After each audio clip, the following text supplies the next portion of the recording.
This is Myra Elaine on the Buying Space channel. Today I'm going to do a Bible study from Colossians and Jeremiah. I'm going to start reading in Colossians chapter 3, verse 1. If ye then be risen with Christ, seek those things which are above, where Christ sitteth on the right hand of God. Set your affection on things above, not on things on the earth. For ye are dead, and your life is hid with Christ in God. When Christ, who is our life, shall appear, then shall ye also appear with him in glory. Mortify therefore your members which are upon the earth, fornication, uncleanliness, inordinate affections, evil consistence, and covetousness, which is idolatry. So passion and desire. For which things sake the wrath of God come upon the children of disobedience, in the which ye also walking some time ye shall live with them. But now ye also put off all these: anger, wrath, malice, blasphemy, filthy communication out of your mouth. Lie not one to another, seeing ye have put off the old man with his deeds, and have put on the new man, which is renewed in knowledge after the image of him that created him. Where there is neither Greek nor Jew, circumcision, non-circumcision, barbarian, Scythians, bond nor free, but Christ is all and in all. Put therefore, as elected of God, holy and beloved, bowels of mercies, kindness, humbleness of mind, meekness, long-suffering, forbearing one another, and forgiving one another, if any man hath a quarrel against him any, even as Christ forgave you, so ye do. Above all these things put on charity, which is the bond of perfectness. And let the peace of God rule in your hearts, to which also ye called in one body, and be ye thankful. Let the words of Christ dwell in you richly in all wisdom, teaching and admonishing one another in psalm and hymn and spiritual songs, singing with grace in your hearts to the Lord. And whatsoever ye do in the word or deed, do all in the name of the Lord Jesus, giving thanks to God and the Father by him. Wow. I'm reading Proverbs, and the wisdom that's in the Colossians is astounding me right now. I've always said in my Bible studies and my Bible readings that God believes in equality. Jesus Christ taught equality. And I'm just really want to repeat this verse up here. Verse 11. Where there is neither, now we're talking about being renewed in God, Greek nor Jew, circumcision or uncircumcision, barbarian, Scythian, Scythian, bond or free, but Christ is all and in all. So we are all equal on the earth. And I'm brought back to my ancestry because the Scythians were nomadic people that were considered to be worse than the barbarians. And I'm of Scythian ancestry. I started doing genealogy at the age of 10. Now, my Scythian ancestry is not fully documented because before the 11th century there was no census. But according to migration patterns, I'm most likely Scythian. Now, who were the Scythians? They lived north of the Black Sea, in southern Ukraine, and in Russia, and in Georgia, and probably a little bit of Turkey. It's the Black Sea is here, and Turkey's down here, and Georgia's here, Russia's here, and then Ukraine is up here.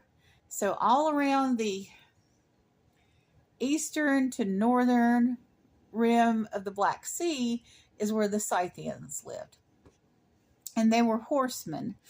And they were known for their martial arts skills and their fighting and for their horsemanship and their archery. And it said that the Amazon women were not from the Amazon. They were not from South America. They were Scythians. And so their women were great warriors. Matter of fact, to this day, and I just now thought of this, I like wearing these armbands or bracelets. They're really more armbands for me. And I love those sleeves that, you ever see those sleeves that you wear? I had some that I wore during the pandemic that went from my wrist to my elbow. So I'd wear a blouse, and on colder days, I'd wear sleeves because clothing protects you from germs and spittle landing on your arms. So it protected my arms too from germs. And also I could pull it forward and push elevator buttons and protect myself that way. So I've always enjoyed having the sleeves, but Amazon women would wear shin guards on their legs and guards on their forearms for battling.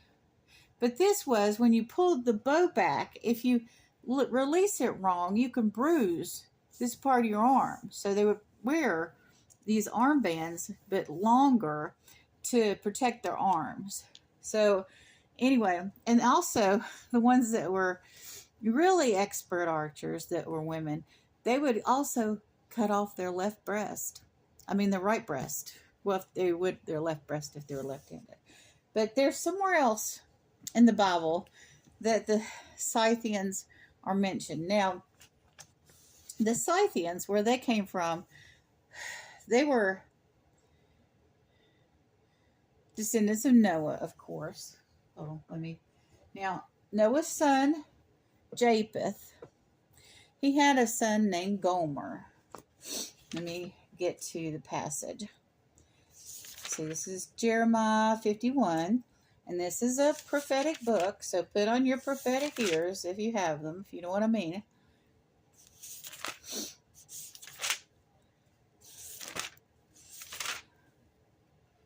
Oh dear, need to go faster than this.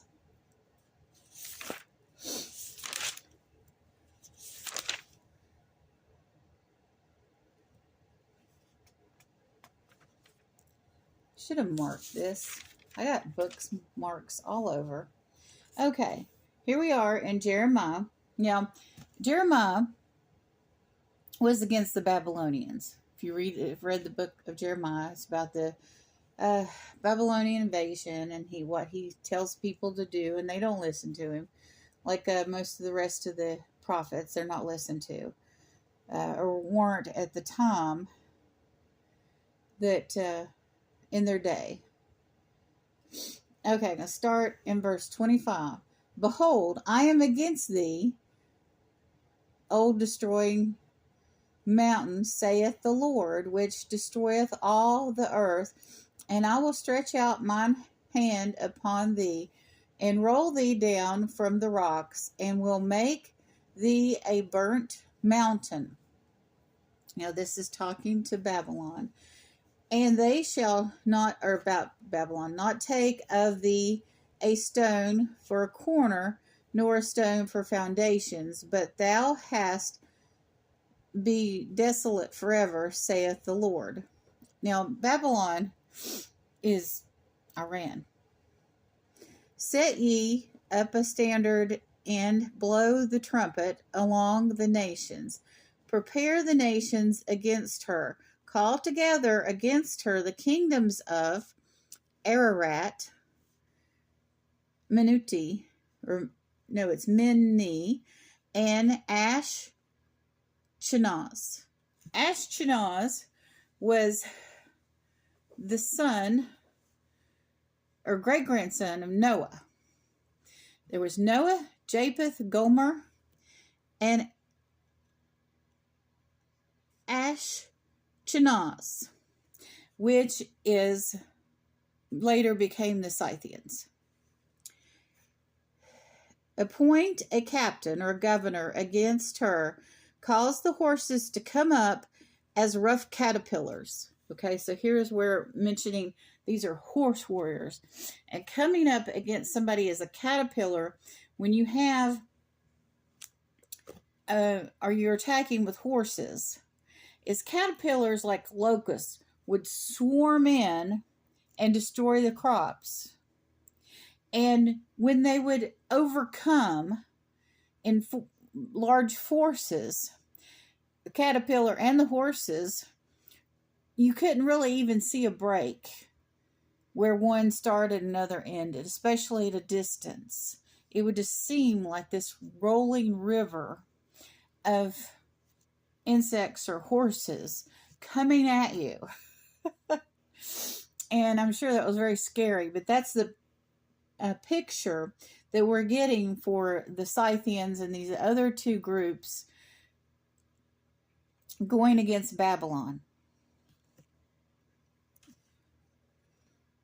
Prepare against her the nations with the kings of Medes and captains thereof, governors, and the rulers thereof, and the land of domination.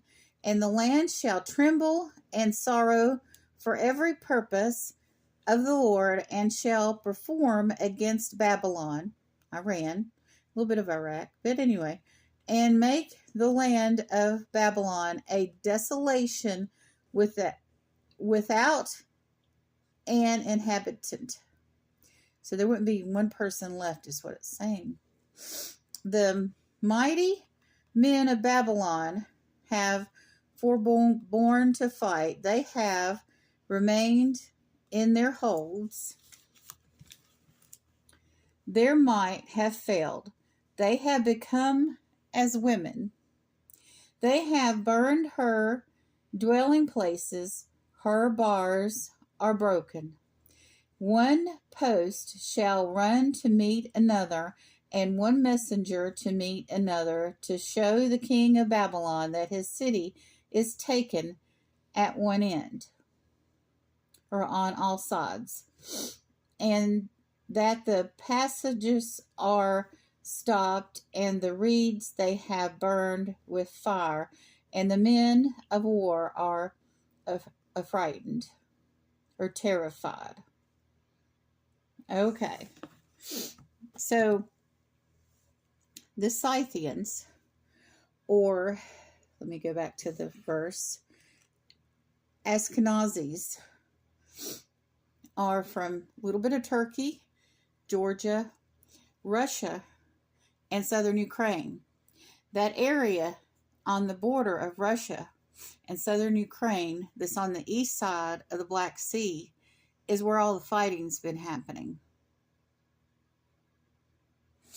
And they're the disputed territories, and Crimea is there.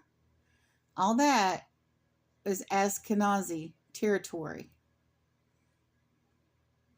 And the Scythians that I'm descended from, the Scythians were nomadic. They were from the Danube River, or Danube.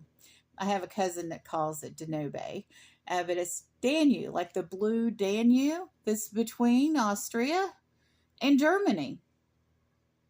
So the descendants went to the blue Danube area, or Danube River area, into Germany, and they also migrated west from there as well, and they were all across Asia Minor there. And my ancestor was born in Danube, Germany, the 22nd of October in 1697. His name was Jacob Mueller. And about everybody from the county that I'm from, where I was born, is a descendant of Jacob Mueller, or Jacob Miller in some way. But anyway, they also migrated into England and France and Spain. And I have an ancestor that I have the surname Cabell in my family line as well. And the Cabells were descendant of Sir Nicholas Cabellus, who invaded England in 1066 at Normandy. And the word Cabellus means war horse. So I definitely have a lot of ancestors that did battle on horses. Kind of,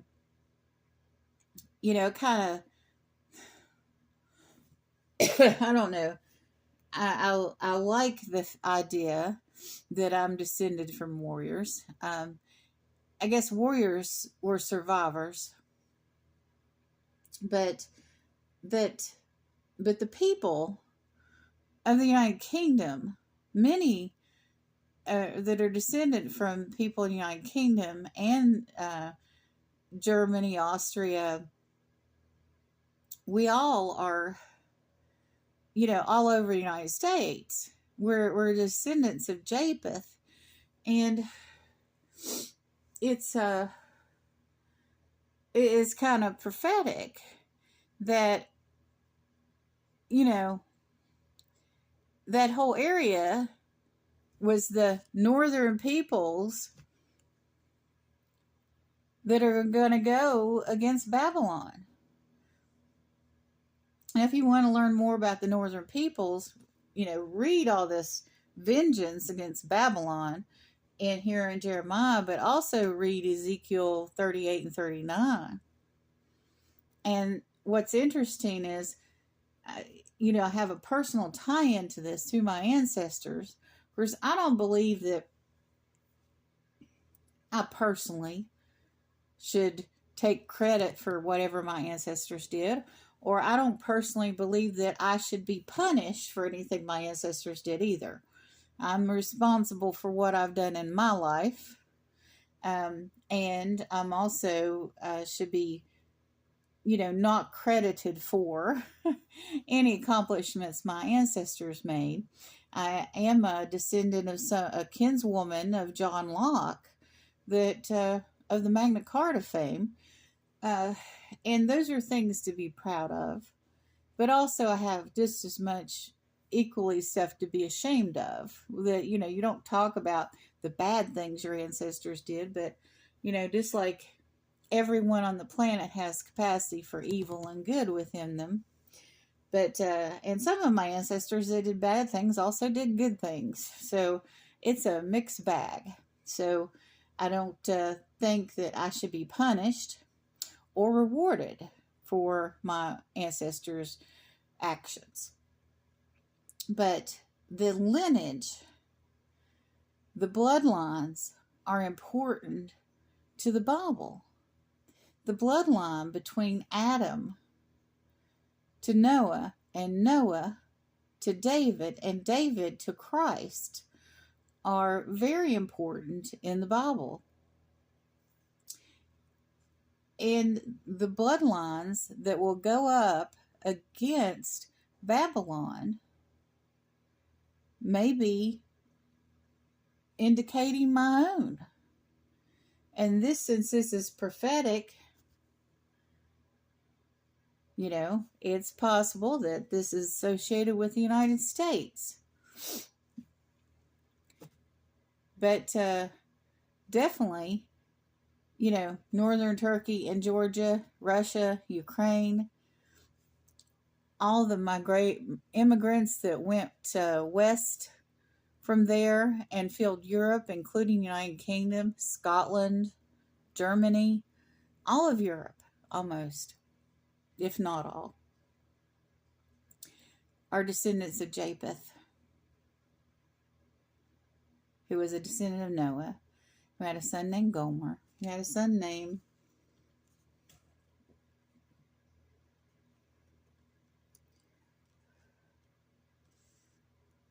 Ashkenaz.